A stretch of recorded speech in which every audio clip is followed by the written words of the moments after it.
से नहीं हो रहा।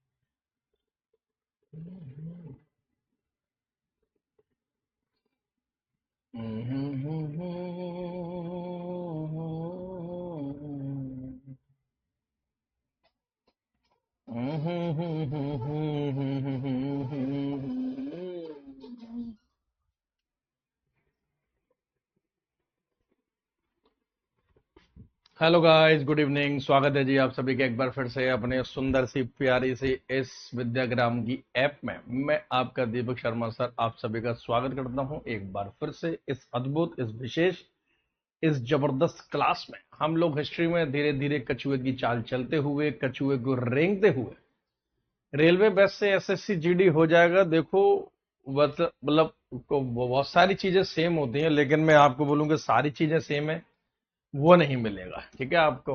हाँ, लेकिन मैं जीके जीएस की गारंटी ले सकता हूँ, क्योंकि रेलवे में ऑलमोस्ट सारा जीएस मैं ही आपको पढ़ाऊंगा, और एसएससी जीडी में मैं सिर्फ दो सब्जेक्ट आपको पढ़ाऊंगा, पॉलिटी और ज्योग्राफी। तो ज्योग्राफी तो जो मैंने आपको करा दिया वो आपका जीडी में भी काम आ जाएगा, सेम, ठीक है। हाँ, बाकी क्वेश्चन जैसे इसमें जो क्वेश्चन हम करते हैं मैक्सिमम रेलवे के हिसाब से करते हैं, वहां क्वेश्चन करेंगे एसएससी के हिसाब से करेंगे मेरे बच्चे। तो मैं तो ये बोलूंगा कि भाई इतनी कम फीस है, आप रिस्क मत लो, मतलब आप बैच ले ही लो। ये इसलिए नहीं कि बैच लेने के लिए, मतलब उसमें आपको बहुत ज्यादा अंतर तो नहीं मिलेगा, लेकिन 25 से 30% चीजें आपको एकदम अलग मिलेंगी रेलवे के मुकाबले, ठीक है।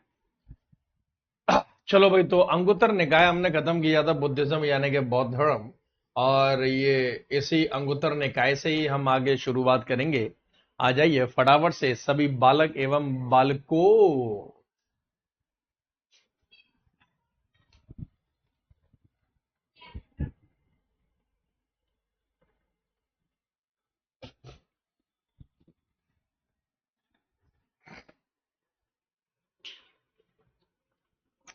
गुड इवनिंग भाई, गुड इवनिंग। तो देखो, अंगुत्तर निकाय मैंने आपको बताया कि सुत्त पिटक में 5 निकाय मिले हैं, और 5 निकाय में हमें एक अंगुत्तर निकाय मिला है।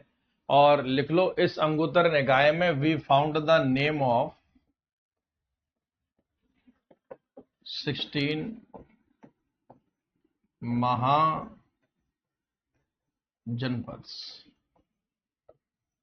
हमें इसी अंगुत्तर निकाय में 16 महाजनपदों के नाम मिले हैं। नाम मिले 16 महाजनपदों के। अच्छा, रेलवे के एग्जाम के रिव्यू के लिए पूरी टीम गई थी विद्याग्राम की, स्पेशली मैं और आरती मैम और शुभम मैम, हम तीनों मतलब गए, ठीक है।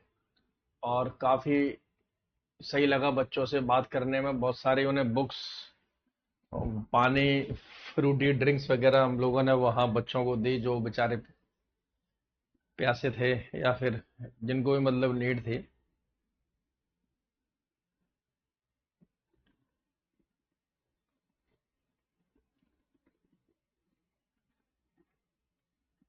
इंग्लिश मीडियम सीजीएल के लिए आप ना प्रहार बैच ले लीजिए, प्रहार बैच।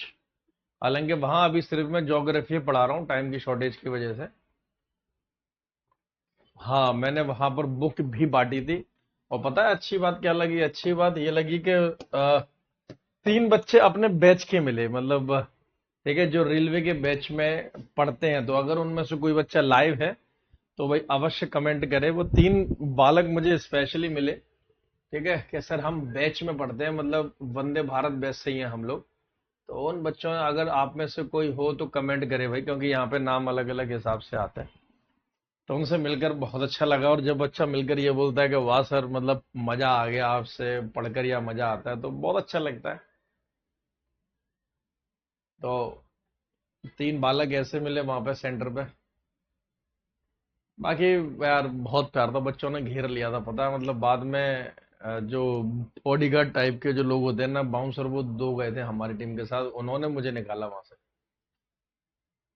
हाँ।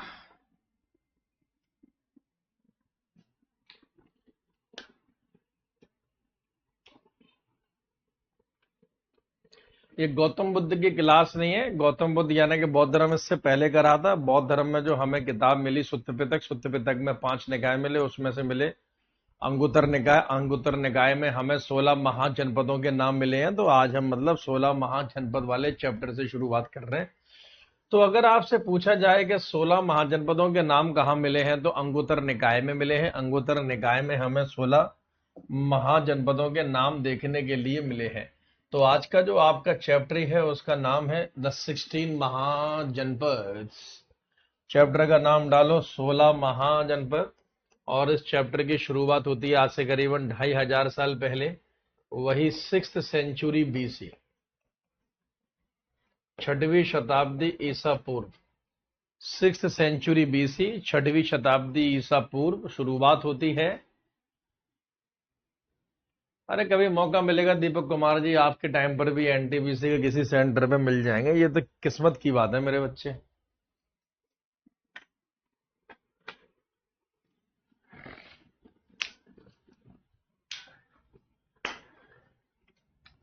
अब ये जो 16 महाजनपद हमें मिले हैं आज से 2500 साल पहले की बात है। ये भी लिख लो ब्रैकेट में, 2500 ईयर्स अगो, 2500 साल पहले। ये बात 2500 साल पहले की है, यानी कि 2500 साल पहले हमें 16 महाजनपदों के नाम प्राप्त हुए हैं। हमें 16 महाजनपदों के साक्ष्य प्राप्त हुए हैं। कितने? 16, यानी कि 16 यानी कि 16। ठीक है Sandeep Kumar ji, all the best. तो देखो, महाजनपदों का मतलब है स्टेट्स। आप ऐसे यहां से समझ सकते हो कि इसका मतलब है स्टेट्स यानी कि राज्य। तो 16 राज्य मिले हैं, 16 महाजनपद मिले हैं। ठीक है, अब उन्हें मैप में देखते हैं पहले एक बार। देखो इस प्रकार से हमें मैप मिला है 16 महाजनपदों का। क्लियर दिखाई दे रहा होगा जी आपको? नहीं दिखाई दे रहा है तो अभी क्लियर दिखा देता हूं, और थोड़ा जूम आउट कर देंगे जी इसको, ताकि आपको एकदम क्लियर हो जाए, कोई भी दिक्कत परेशानी ना हो। ये देखो जी, अब देखना शुरू करो जी। आपको एक महाजनपद मिला है गांधार, कंबोज, कुरु, याद करो कुरु, कुरुक्षेत्र जो महाभारत कराया था, पांचाल, कौशल, मल्ल, सूरसेन, वत्स, मत्स्य, छेदी, अवंती, अस्माका। ठीक है। मगध का नाम सुना होगा।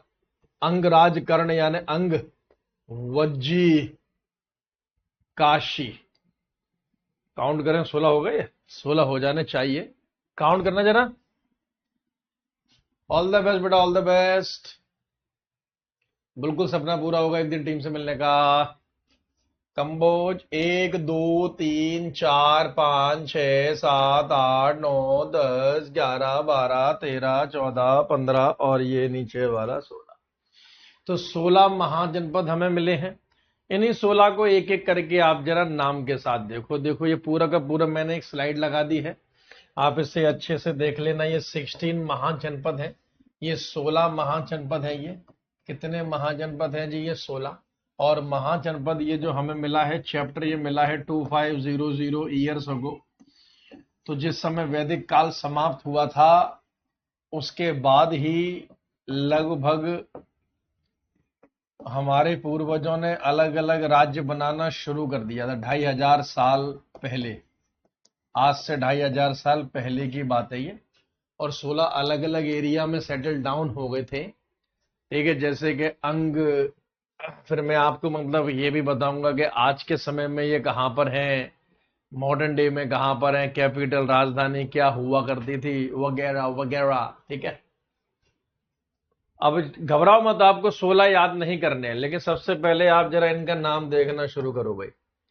एक है हमें अंग महाजनपद। ठीक है, अंग, राजधानी मिली है चंपा। एक है मगध, राजधानी मिली है राजगीर या पाटलिपुत्र। एक महाजनपद मिला है काशी। काशी तो पता ही होगा, वाराणसी बनारस का पुराना नाम रहा काशी। वाराणसी बनारस राजधानी रही। कौशल राजधानी रही श्रावस्ती या अयोध्या। वज्जी कैपिटल आपकी रही वैशाली बिहार। मल्ल राजधानी रही कुशीनगर या पावा। फिर आप देखो जी छेदी, छेदी की राजधानी रही शुक्तिमती। वत्स, वत्स की राजधानी रही कौशाम्बी। कुरु की राजधानी रही इंद्रप्रस्थ। पांचाल की राजधानी रही काम्पिल्य। मत्स्य की राजधानी रही विराटनगर। सूरसेन यानी आज का मथुरा है तो राजधानी भी मथुरा रही। अस्माका राजधानी रही पोताली। अस्माका यानी एमपी मध्य प्रदेश के बिल्कुल आखिरी क्षेत्र। अवंती एमपी मध्य प्रदेश। उज्जैनी और माहिष्मती, जय माहिष्मती, आ गया माहिष्मती, तो माहिष्मती इसकी राजधानी रही। गांधार जहां से शकुनी मामा था, राजधानी रही तक्षशिला पाकिस्तान। और कंबोज राजपुरा या राजपुर। तो ये 16 महाजनपद मिले हैं, इनको इनकी कैपिटल्स के साथ आप याद कर लेना, 16 के 16। इनके राजा के नाम आते हैं। अभी क्या क्या आता है आपको सब पता लग जाएगा, थोड़ा सब्र तो दें, अभी सिर्फ क्लास स्टार्ट हुए, मात्र 10 मिनट ही तो हुए हैं। हाँ, तो आप देख सकते हैं कि कंबोज यानी कि कंबोज, कंबोज, कंबोज, ठीक है। अब इनमें से भी मेरे बच्चे, इनमें से भी 4 महाजनपद ज्यादा शक्तिशाली रहे हैं। इनमें से भी आपको 4 महाजनपद सबसे ज्यादा याद करने, लिख लो। 4 बिकेम मोर पावरफुल, 4 महाजनपद ज्यादा शक्तिशाली रहे। इनमें भी अगर हम बात करें तो आपको 4 ही महाजनपद याद करने हैं। 4 बिकेम मोस्ट पावरफुल, तो 4 महाजनपद सबसे ज्यादा शक्तिशाली रहे हैं, लिख लो। 4 मोस्ट पावरफुल महाजनपद, 4 सबसे शक्तिशाली महाजनपद। अब यही पता लगाना ही सबसे बड़ी चुनौती है कि वो 4 कौन कौन से थे, वो 4 कौन कौन से थे। तो इसको मैप में दिखाऊंगा। जो 4 सबसे शक्तिशाली हमें मिले हैं, आप उसको मैप में देखो। इन सब में अगर, चलो थोड़ा मैप थोड़ा करूं, इन सब में अगर मैं बात करूं तो 4 सबसे ज्यादा शक्तिशाली रहे हैं। कितने? 4, ठीक है। 4 आपके सबसे ज्यादा शक्तिशाली रहे।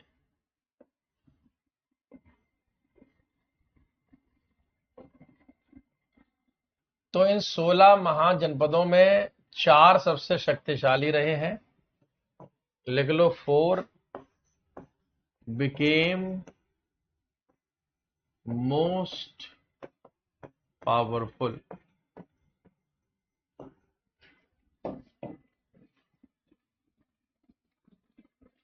इन 16 में 4 सबसे शक्तिशाली रहे। 4 महाजनपद सबसे ज्यादा शक्तिशाली रहे। अब उन चारों के नाम पूछे जाते हैं कि भैया कौन कौन से रहे, तो जो चीज मैं दिखा सकता हूं वो बताऊं क्यों। हमारी शुभम मैम की बात याद है, वो अमृता हॉस्पिटल वाला शुभम मैम का आपका एक शॉट बढ़िया था, फर्स्ट क्लास वाला शॉट था भाई। तो वो 4 सबसे ज्यादा पावरफुल महाजनपद कौन से थे, तो मैप में मार्क करो।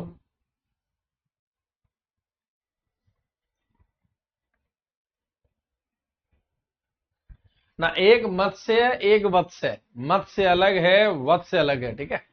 देखो, तो चारों में सबसे ज्यादा पावरफुल में एक तो आप लिखो जी अवंती,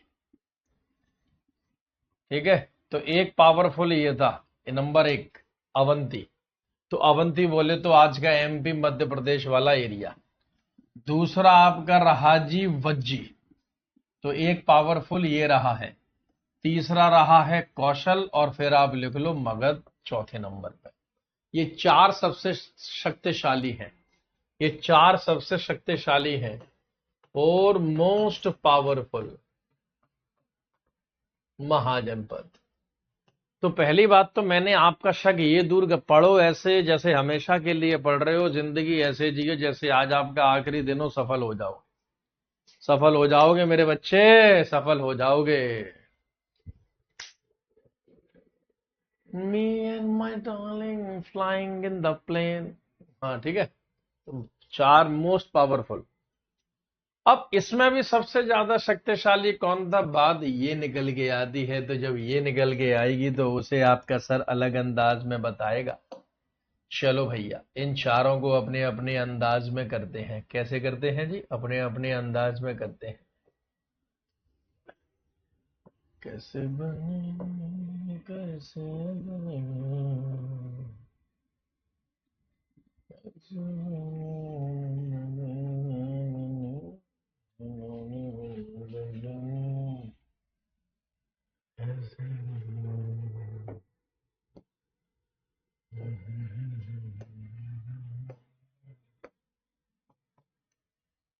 तो नंबर एक पे आप इसमें लिखें मगध। जो सबसे नंबर एक पर आया है वही सबसे ज्यादा शक्तिशाली था। ठीक है, तो मगध महाजनपद सबसे ज्यादा पावरफुल, सबसे ज्यादा शक्तिशाली रहा है पहले नंबर पे। और मगध की कैपिटल, मगध की राजधानी आपकी रही, दो राजधानी रही, लेकिन आप सबसे फेमस कैपिटल लिखो पाटलिपुत्र। ठीक है, मगध की राजधानी आपकी रही पाटलिपुत्र। तो पाटलिपुत्र मगध की कैपिटल रही। सेकंड वन, सेकंड वन पे आते हैं जी।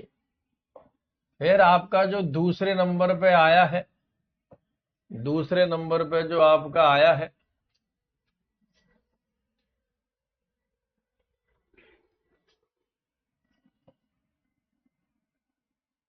हाँ जी, दूसरे नंबर पे, ये यहां से क्वेश्चन बनेगा ही बनेगा, इसलिए मैं बहुत जोर दे रहा हूं, और आपको भी बहुत जोर देकर ही पढ़ना है बेटे।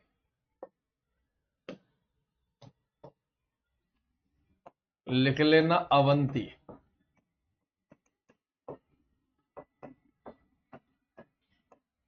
अवंती आज का एमपी मध्य प्रदेश है।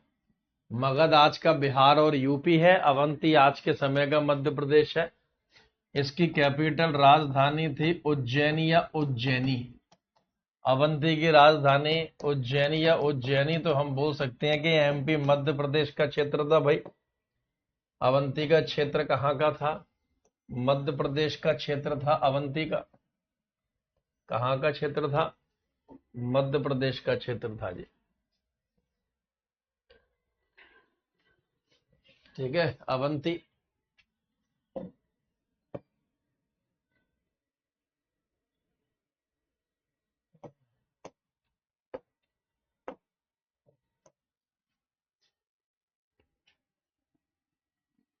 तीसरे नंबर पे आप लिख लीजिए वज्जी।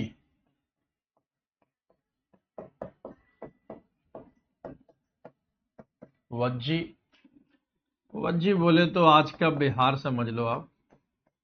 हालांकि कुछ रीजन इसमें नेपाल का भी लगेगा, बिहार और नेपाल दोनों लिख लो। वज्जी महाजनपद से ही संबंध रखते थे गौतम बुद्ध जी, और वज्जी की कैपिटल थी आपकी वैशाली।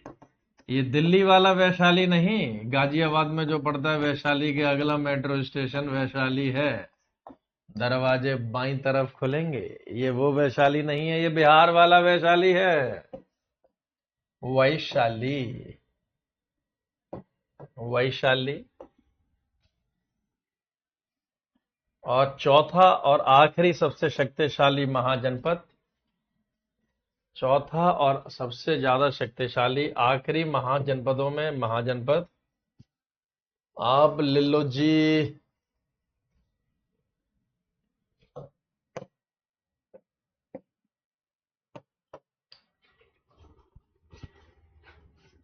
चौथे नंबर पे किसको लाए थे? कौशल।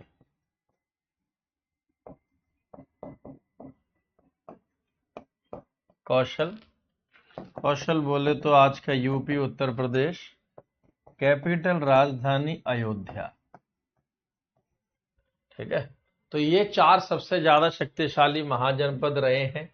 इन चारों में भी सबसे ज्यादा शक्तिशाली आपका मगध रहा है। तो मेक स्टार ऑन मगध।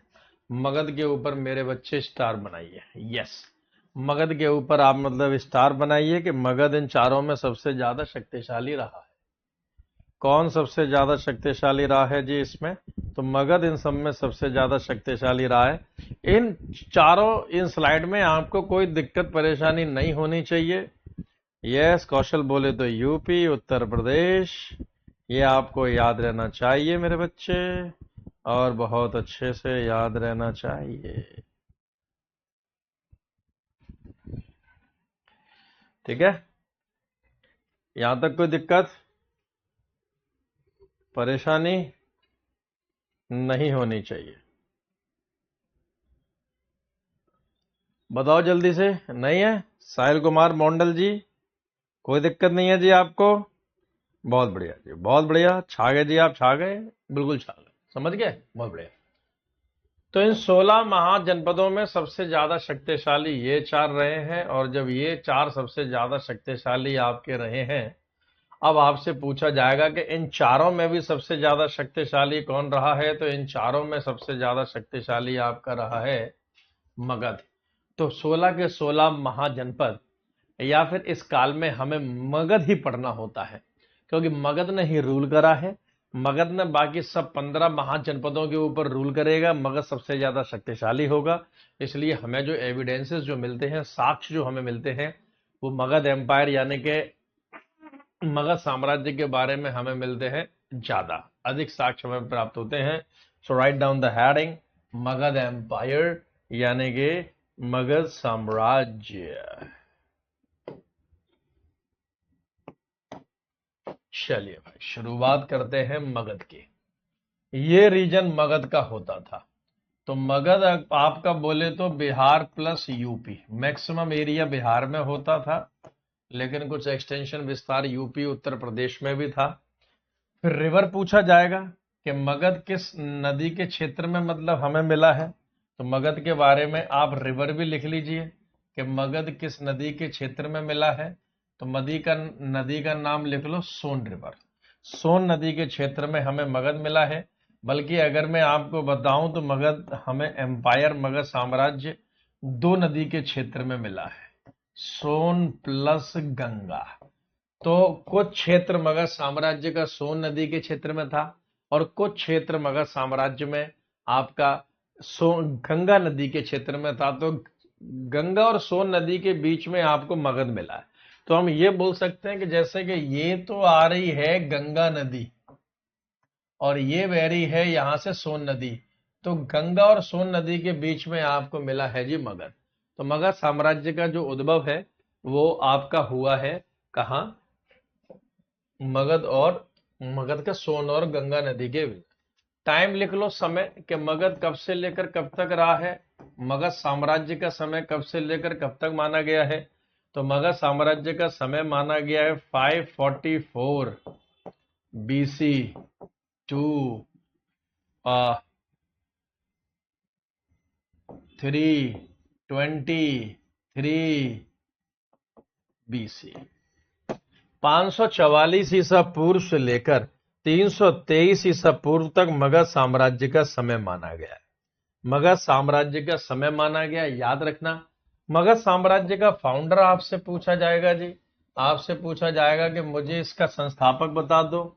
तो फाउंडर का नाम लिख लो, अपने हाथों से लिखा रहा हूं इसीलिए चैप्टर इंपॉर्टेंट है।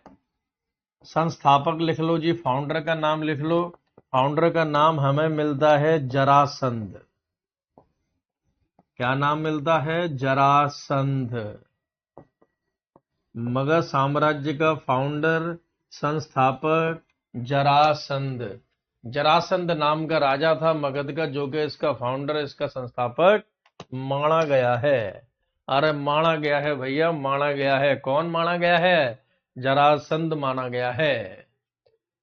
ठीक है, जरासंध।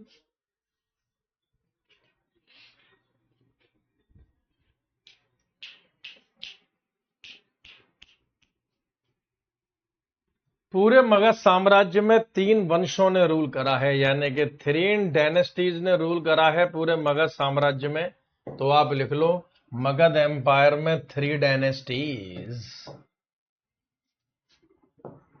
मगध एम्पायर, मगध एम्पायर बोले तो बिहार और यूपी, पहले बिहार यूपी का बोलबाला था, वो तो खैर आज भी है। वो सॉन्ग फेमस नहीं हो रहा है कि कैसे बनी। आज भाई भोजपुरी कल्चर फिर से लौट के आ रहा है। तो फिल्लौरी बिना चटनी, मगध साम्राज्य। तो मगध साम्राज्य को हम पढ़ रहे हैं, टाइम और समय में आपको लिखा चुका हूं, बार बार लिखा के टाइम वेस्ट नहीं करूंगा जी।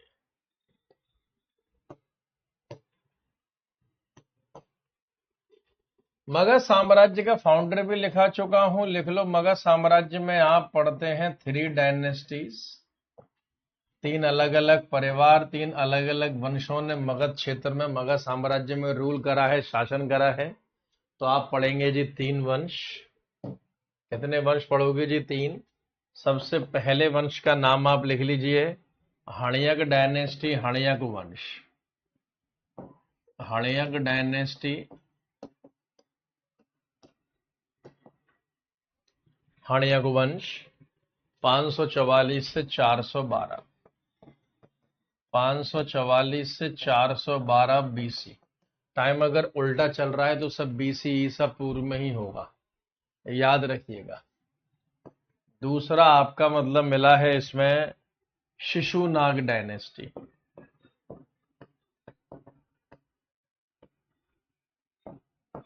शिशुनाग डायनेस्टी, शिशुनाग वंश, ये 412 से 344 बीसी, 412 टू 344 बीसी, सब एग्जैक्ट याद कर लेना। और तीसरा आप लिख लीजिए नंद डायनेस्टी, नंद डायनेस्टी, नंद वंश। बचा कुचा समय इसी का है, 344 से 323 बीसी, 323 ईसा पूर्व। छापो जी फटाफट से, शाबाश, वेरी गुड।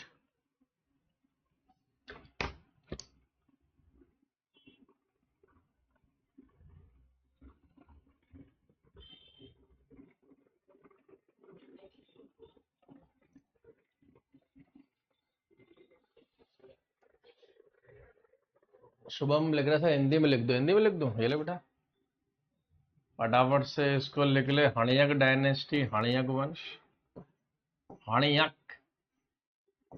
वंश तो खैर लिख ही लेगा, तो ये हो गया जी हणयक डायनेस्टी। शिशुनाग यानी कि नाग का बच्चा, सपोला मत लिख देना।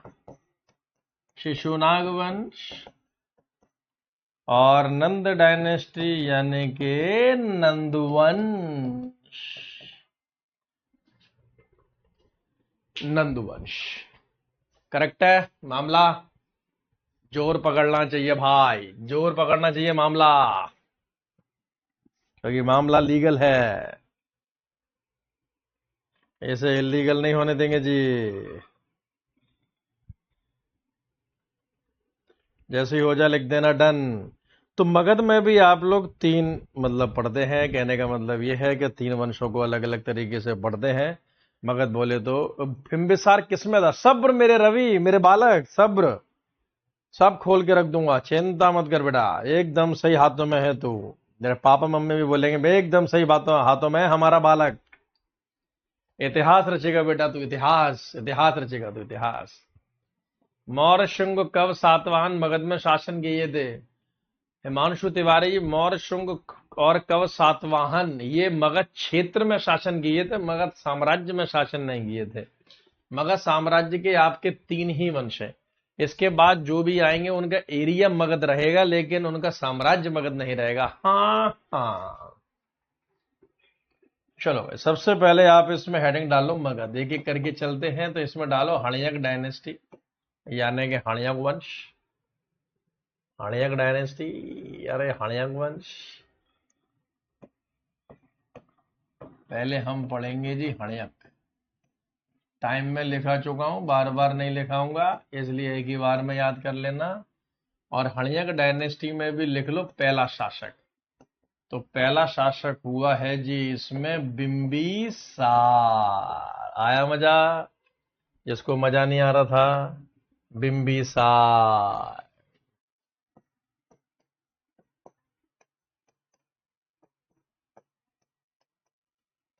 बिंबिसार, बिंबिसार। तो हणिजक वंश का भी पहला शासक आपका बिंबिसार है। टाइम लिख लो 544 टू 492 BC। ये बिंबिसार का समय है, ये बिंबिसार का टाइम है। किसका टाइम है जी? ये बिंबिसार का टाइम है। बिंबिसार, ये रहा जी अपना बालक बिंबिसार। इसकी छोटी सी पासपोर्ट साइज फोटो लगा देता हूं बच्चे की, खुश हो जाएगा ये अपना बच्चा बिंबिसार। ठीक है, बिंबिसार। तो बिंबिसार आप ऐसे समझ लो कि जैसे ऑल ओवर इंडिया में सब पहला शासक हुआ हो जिसने के वाकई में पूरी तरीके से रूल करना शुरू करा हो, या क्षेत्र विस्तार इसने मतलब शुरू करा हो। तो बिंबिसार ने कौन कौन से काम कर रखे हैं? तो इसका पहला पॉइंट आप लिख लो कि एक तो बिंबिसार हणियक वंश का फाउंडर था। ये भाई संस्थापक था, ये फाउंडर था, संस्थापक था, लिख लो फाउंडर। ये संस्थापक था हणियक वंश का। साथ साथ लिखो दूसरी बात इसमें लिख लो, ही वॉज आ कंटेम्परेरी। ये पॉइंट बहुत अच्छा है, एग्जाम में एक नहीं कई बार आया। Contemporary of Gautam Buddha. तो ये बुद्ध जी का समकालीन था, लिख लो ये बुद्ध जी का समकालीन था। ये बुद्ध जी का समकालीन था। समकालीन का मतलब है एक ही समय के दो लोग। समकालीन कंटेम्परेरी का मतलब है कि एक ही समय के दो लोग। तो एक ही समय के दो महान लोग, यानी कि जिस समय बिंबिसार राजा था उस समय गौतम बुद्ध जी बहुत ही फेमस मशहूर साधु संत की श्रेणी में आते थे, फिर बाद में बने भगवान गौतम बुद्ध। ठीक है, तो अगर आपसे पूछा जाए कि बताओ गौतम बुद्ध जी 5 से ज्योग्राफी होगा? यस कुंदन कुमार जी 5 से ज्योग्राफी होगा। मैंने लास्ट वीक आपको इन्फॉर्म कर दिया था कि ज्योग्राफी का आपका टाइमिंग मतलब 5 बजे का हो चुका है। सर ही लुक लाइक मोहनलाल। अच्छा, मोहनलाल की तरह लग रहा है। ओके, लव यू सर, मजा आ गया आपके पढ़ाने के तरीके से। साथ साथ लिखोगे तो और मजा आएगा मेरे बच्चे। ठीक है, तो ध्यान रखना कि गौतम बुद्ध जी और बिंबिसार एक ही समय के दो लोग थे। ठीक है, तो अगर पूछा जाए कि गौतम बुद्ध जी किसके समय में थे तो बिंबिसार के समय में थे। अच्छा, एक और बात, बिंबिसार ऐसा पहला शासक होगा जो रेगुलर आर्मी रखेगा, जो स्थायी सेना रखेगा। इससे पहले राजा लोग स्थायी सेना नहीं रखते थे, दिहाड़ी पर रखते थे, ये परमानेंट सैलरी पर रखेगा। तो लिख लेना first ruler who maintained regular army. लिख लो पहला शासक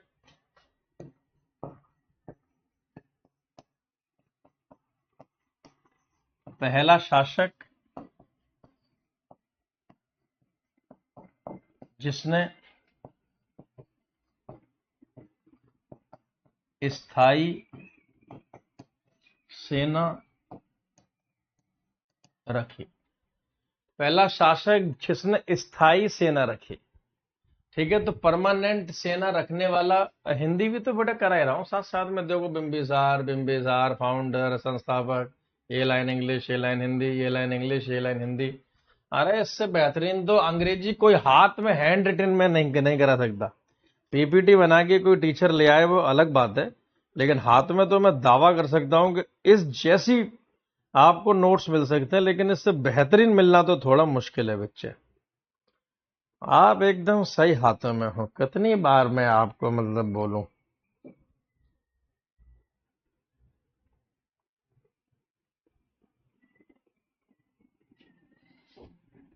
चलो भाई, नेक्स्ट पॉइंट। बिंबिसार की वाइफ का नाम लिखो, धर्म पत्नी का नाम। ठीक है, कि इसकी पत्नी कौन थी, तो इसकी पत्नी थी महाकौशल देवी।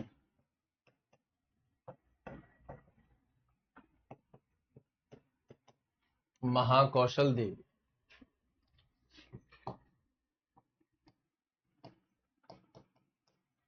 महाकौशल देवी। तो बिंबिसार की शादी किससे हुई थी? महाकौशल देवी से हुई थी। सर अच्छा समझ आ रहा है पीपीटी के मुकाबले। ठीक है श्रीकांत मीना जी, कोशिश करेंगे मैक्सिमम आपको हैंड रिटन मिले। हैंड रिटन में थोड़ा मतलब कभी कभार बीच में लिख लेता हूँ हैंड रिटन, ताकि मेरी लिखने की आदत ना छूटे। हैंड रिटन मैं थोड़ा इसलिए भी मतलब कभी कभार पीपीटी पढ़ाता हूँ ताकि थोड़ा सा सिलेबस सिलेबस फास्ट हो जाएगा। हैंड रिटन में अक्सर सिलेबस थोड़ा स्लो हो जाता है। तो जो फाउंडेशन बैचेस वगैरह होते हैं, जैसे कि जिस किसी में हम एडमिशन या मैं एडमिशन 1 साल के लिए लेते हैं, 1 साल का बोल के लेते हैं, वहां पर तो क्या सिस्टम है कि पूरा हैंड रिटन ही पढ़ाता हूँ मैं, पूरा हाथों से लिख कर ही पढ़ा देता हूँ कि भाई ये हम हाथों से लिख कर ही पढ़ाएंगे। ठीक है, क्योंकि वहां बच्चों को कम से कम 1 साल में सिलेबस करवाना होता है। यहाँ क्या है कि थोड़ा बच्चों को ना, जैसे मैं अपने जो जो सब्जेक्ट है, मेरा जो पोर्शन है, मैं आपको 4 से 5 महीने में पूरे करवा दूंगा। ठीक है। हाँ, अब जैसे अगर बाय द वे रेलवे में चारों सब्जेक्ट मैंने ही पढ़ाए तो 8 महीने का समय लग सकता है। अगर ना तो अगर जैसे 2 सब्जेक्ट पढ़ाऊंगा या कुछ भी, तो 4 से 5 महीने का समय लगता है बस केवल। ठीक है, तो महाकौशल देवी। अब महाकौशल देवी भाई राजा है तो किसी कहीं की राजकुमारी से विवाह करेगा, तो महाकौशल देवी कहाँ की प्रिंसेस थी, मतलब ये कहाँ की राजकुमारी थी? तो ये राजकुमारी कहाँ की थी? तो ये राजकुमारी थी, लिख लो, ये कौशल की, कौशल महाजनपद की राजकुमारी थी ये। लिख लेना, कौशल महाजनपद। वही कौशल महाजनपद जिसकी राजधानी अयोध्या थी, ये भी एक शक्तिशाली था। कौशल महाजनपद, तो ये वहां का बन गया दामाद। अब जब शादी कर रहा है तो दहेज मिलेगा, तो पूछा जाता है कि दहेज में ऐसे क्या मिला था? तो लिख लो डौरी। दहेज, देख रहे हो, दहेज आज से नहीं है, बहुत पुराना कॉन्सेप्ट है दहेज का। दहेज में इसे मिला था काशी महाजनपद। लिख लो, ही ऑब्टेन्ड काशी महाजनपद इन दहेज और डौरी। इसे काशी महाजनपद दहेज में मिला था, जिसकी लोकेशन में आपको पहले ही दिखा चुका हूं। काशी बोले तो आज का बनारस। देख रहे हो, पूरा का पूरा राज्य ही दहेज में दे दिया गया, पूरा का पूरा राज्य दहेज में दे दिया गया। इसे कहते हैं दहेज। आजकल की तरह नहीं है थोड़ा बहुत देके भी इंसान अहंकार में आ जाता है। पहले तो दहेज होना ही नहीं चाहिए। वेरी गुड, जो साथ साथ लिख रहे हैं बहुत अच्छी बात है। सर आज मेरी पहली क्लास है, कल ही बैच में एनरोल किया है। जीतू कुमार जी, अगर आज आपकी पहली क्लास है तो आप इस चैप्टर से आज से शुरुआत कर सकते हैं, आपको पूरा पूरा समझ में आएगा। ठीक है, और इससे पहले की क्लास आप मतलब देख लेना। आज का चैप्टर ऐसा शुरू करा है कि अगर किसी ने पहले से नहीं भी पढ़ा होगा तब भी आपके समझ में आएगा। ठीक है, अब देखो, यहीं से एक कहानी और निकल के आती है। यहीं से मैं आपको जरा एक कहानी और बताता हूं। पहले ये बताओ, यहां तक कोई दिक्कत? हाँ, काशी महाजनपद का मतलब आज के समय में लिख लो वाराणसी।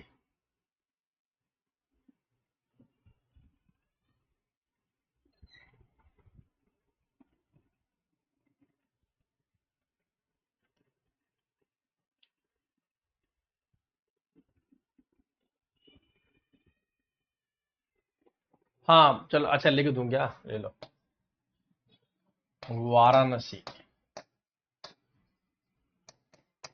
अब जो मैं आपको बात बताने जा रहा हूं उसके लिए मैप की बहुत ज्यादा आवश्यकता है, वो बिना मैप के अच्छे से समझ में नहीं आता। देखो, ये महाजनपदों का मैप है, ये 16 के 16 महाजनपद है जी आपके। इसमें हमें जिससे मतलब है बस उनको उठाते हैं। अब आप ध्यान से देखना जी इस मैप को। इस महाजनपद के मैप में ये तो रहा मगध, सोन नदी के एरिया में, और ये वो काशी जो इसको दहेज में मिला था, वो कौशल जहां जिसकी राजकुमारी के साथ इसकी शादी हुई थी, और ये रहा जी अवंती। अब समझना हुआ क्या कि अवंती का था राजा जो उज्जैन में बैठता था। तो अवंती का किंग राजा था प्रद्योत।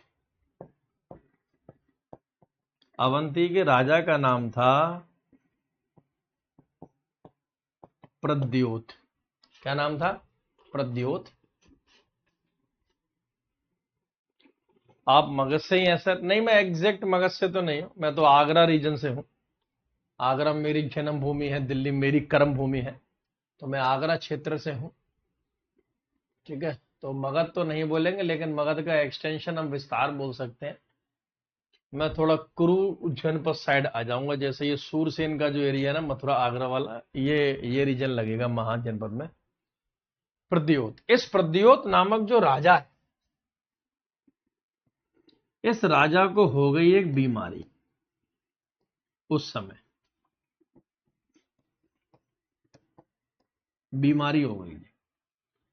इसको जो बीमारी हुई, इसको हुआ जॉन्डिस।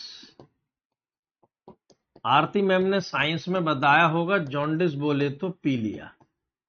पता नहीं क्या पी लिया, लेकिन कुछ पी लिया है। पी लिया मतलब शरीर पीला पड़ जाता है। वेरी गुड ऋतु कुमारी, बहुत अच्छे जी, बहुत अच्छे जा रहे हो आप। तो जॉन्डिस नामक यानी पीलिया नामक बीमारी हो गई जी इसे। इसे बीमारी हो गई जी जॉन्डिस यानी कि पीलिया।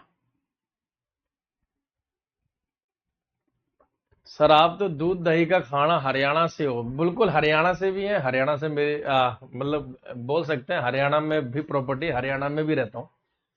जो स्टूडियो है हरियाणा में भी है। इस समय जो क्लास हो रही है वो हरियाणा वाले स्टूडियो से ही हो रही है जी आपकी। ठीक है।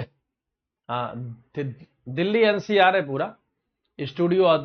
दिल्ली में भी है, एक गुड़गांव में भी है, ठीक है, फरीदाबाद है, आगरा में भी मतलब एक स्टूडियो इमरजेंसी के लिए लगवा रखा है। अगर होम टाउन पापा मम्मी से 4-5 दिन मिलने के लिए जाऊं तो वहां से भी क्लास मतलब ले पाए, ऐसा भी सिस्टम मैंने कर रखा है। ठीक है।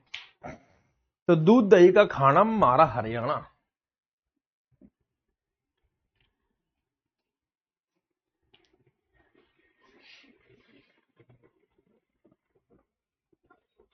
हाँ बिल्कुल, यूपी के आगरा मेरा जन्म भूमि वही है, मतलब पैदा मैं आगरा में हुआ हूँ। एंसेस्टर प्रॉपर्टी, पुश्तैनी प्रॉपर्टी भी मेरी आगरा में ही है।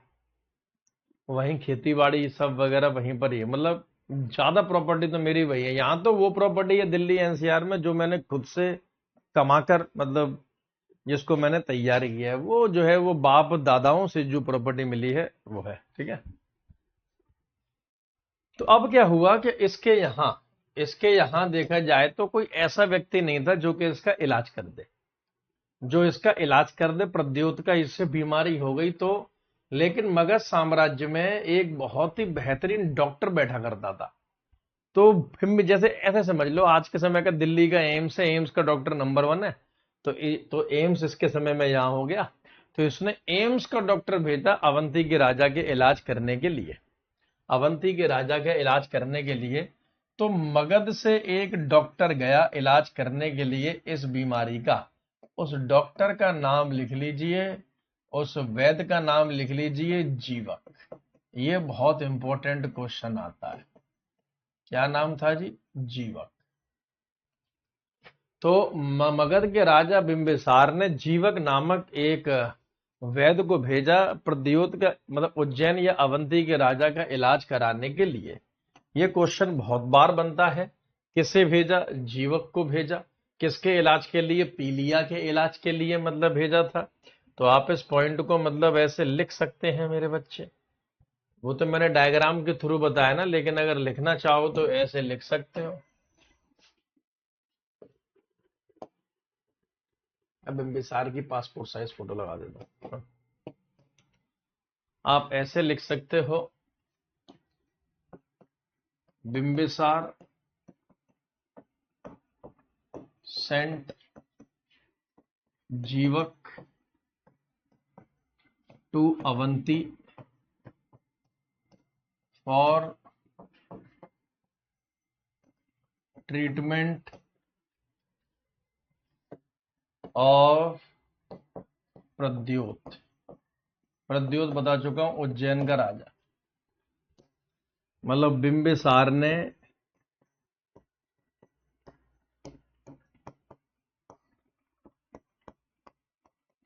जीवक को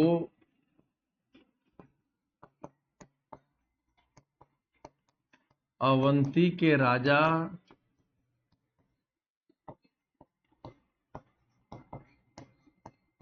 प्रद्योत का इलाज करने के लिए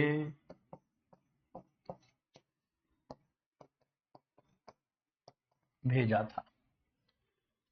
ठीक है, तो ये बहुत ही प्यारा कॉन्सेप्ट बनेगा कि बिंबिसार ने जीवक को प्रद्योत के इलाज करने के लिए भेजा था।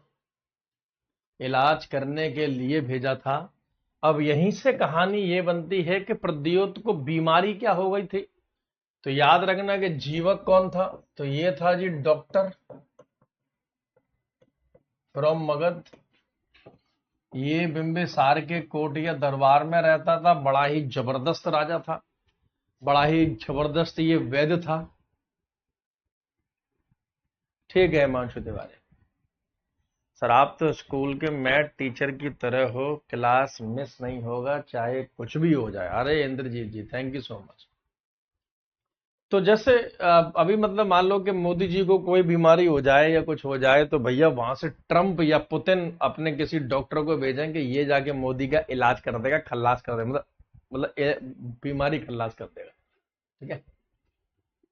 श्रीकांत लिखता है आगरा में कौन सी जगह। मैं बेटा आगरा में ताज नगरी से हूँ। मतलब फतेहाबाद रोड एक बहुत फेमस एरिया है आगरा में, वही मतलब फतेहाबाद रोड से ही हूँ मैं। ठीक है। Okay okay okay. मदद। कौन सी बीमारी हो गई थी इस प्रद्योत को। तो डिसीज का नाम लिख लो, जॉन्डिस यानी कि पीलिया।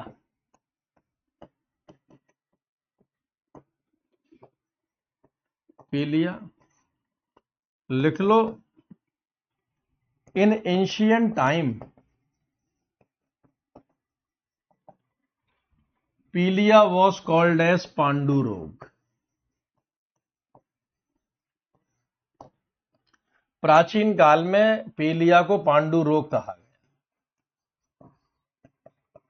प्राचीन काल में पीलिया को कहा गया पांडु रोग, क्योंकि ये पांडवों के पिता पांडु को हुई थी, इसलिए पांडु रोग है। तो ये क्वेश्चन भी आपसे बनता है कि पीलिया को एंशिएंट इंडिया में, प्राचीन भारत में, पुराने समय में क्या कहते थे। तो आंसर आपका होगा पांडु रोग। पीलिया को पांडु रोग कहते थे। या पांडु रोग आज के समय की कौन सी बीमारी है, तो आपका आंसर मतलब हो जाएगा कि भाई मतलब पांडु रोग कौन सी बीमारी है, तो जॉन्डिस यानी कि पीलिया। देख रहे हो बिंबिसार के हल्का फुल्का आदमी नहीं है बेटा। लिखे next point. Bimbisara adopted Buddhism, इसने बाद में बौद्ध धर्म भी अपनाया। एडॉप्टेड बुद्धिज्म, बौद्ध धर्म भी अपनाया। बौद्ध धर्म अपनाया। अगला पॉइंट लिख लो।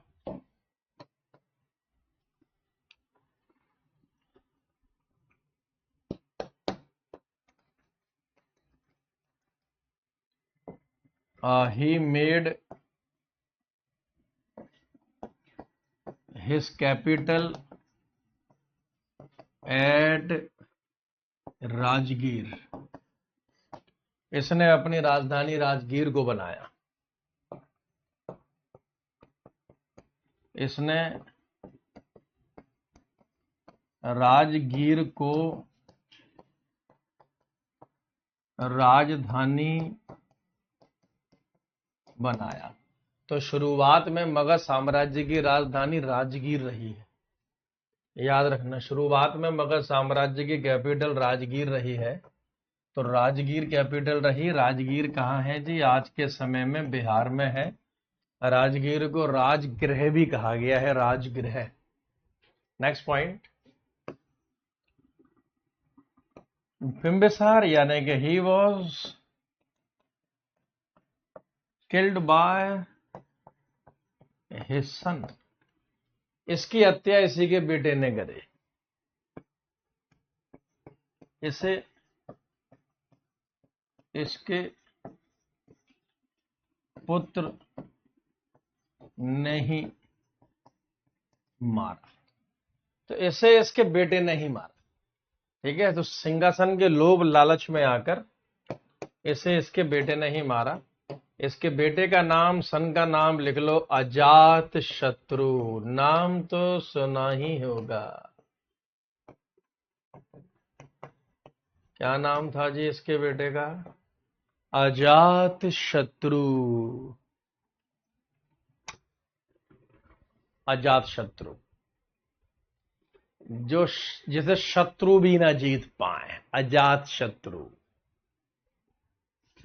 ठीक है। तो हेडिंग डालो, अगला शासक, अगला राजा अजात शत्रु, जिसे हम नेक्स्ट क्लास यानी कि अगली क्लास में करेंगे। कहने का मतलब कल ठीक शाम को 4 बजे।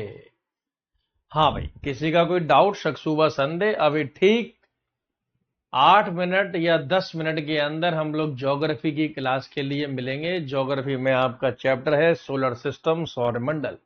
फटाफट फटाफट उसे मतलब करेंगे। वहां से जो क्वेश्चन आपके रेलवे में बन सकते हैं करेंगे। इंपॉर्टेंट चैप्टर है क्योंकि वो आपका साइंस ओरिएंटेड भी है। कुछ बातें आपको उसमें साइंस की भी देखने के लिए मिलेंगी, तो इसलिए बहुत अच्छे से उसको हम करेंगे। सर आपने मोदी जी को रोस्ट कर दिया। कैसे कर दिया भाई रोस्ट? है मोदी जी को कोई रोस्ट कर सकता है क्या? कोई नहीं कर सकता मोदी जी को रोस्ट, है। भाइयों बहनों, आज रात 12 बजे के बाद 500 और 1000 के नोट बंद कर दिए जाएंगे मित्रों, ठीक है। चलो भाई मिलते हैं अभी 5-10 मिनट में। पानी वानी पी लो जल्दी से फटाफट, ये नोट्स पूरे बना लेना।